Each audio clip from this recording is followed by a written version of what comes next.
There's nothing more impressive than typing in your #1 keyword and seeing a SERP, search engine result page, nothing but your brand products. This is one of the most impressive things to show to a client, and how exactly you can go about achieving it can be a little bit more complex. So what are some of the strategies that you can dominate the SERP, Chloe?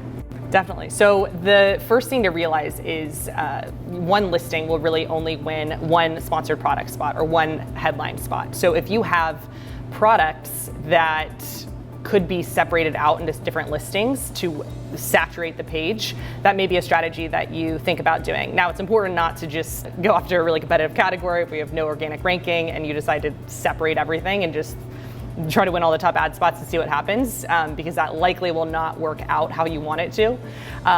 But that being said, if you have a product that is ranking really well and both the 1 ounce version and the 4 ounce version rank well, you could potentially separate them and that way take up more real estate on the page. Another great option for that that you might not currently have is having a 2-pack. So it is very easy to create a hard bundle, a 2-pack with an entirely separate ASIN, and that will allow you to go ahead and take an additional ad slot, and then if you put the advertising behind that for a long enough period, you can go ahead and get the organic slot on the SERP as well. And that's incredibly powerful because it can be used multiple times, 2-pack, 3-pack, and then you can completely dominate both the ad slots as well as the organic slots.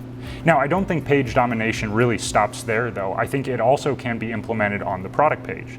So what are some of the things you've used to dominate the product pages? So one thing you can do to have more of your own products show on your listing is actually defend it through advertising. So you can actually bid on your own listing through both the sponsored display spot as well as sponsored product targeting, and make sure that particularly your other variations or your other sizes or even just complementary products from your own brand show up on your listing. Now that makes sure that your competitors aren't winning those ad spots where they could be taking away your sales. Some people get a little funny about not wanting to pay more to keep people on their listing, but if it's them buying another one of your products versus the competitors, you should definitely choose yours. I think one of the other things that product page domination could include is actually dominating your competitors' product pages.